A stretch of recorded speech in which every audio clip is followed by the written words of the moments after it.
আসসালামু আলাইকুম। এজন্য হয়তোবা মাদের কোনো সংজ্ঞা থাকে না, কখনো নাচতে হয়, কখনো গাইতে হয়, কখনো ডক্টর হতে হয়, এরকম অনেক কিছু।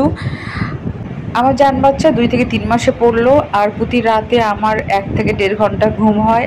যখনই আমার ঘুম আসে তখনই ও খেতে ওঠে। এই হলো আমার জান বাচ্চার সঙ্গে আমার কেমিস্ট্রি। প্রতি রাতে আমার 1 থেকে 1.5 ঘন্টা ঘুম হয়, কিছুই করার নাই।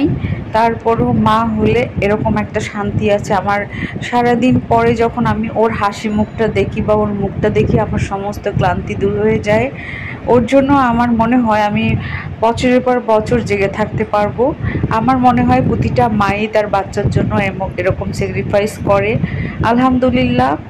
আর হ্যাঁ, মমস ডটার ডেইলি লাইফের ভিডিওগুলো কেমন লাগছে অবশ্যই আমাদের সঙ্গে শেয়ার করবেন। আমাদের ভিডিওগুলো দেখবেন আর আমাদের চ্যানেলটিকে সাবস্ক্রাইব করবেন, পাশে থাকবেন ইনশাল্লাহ।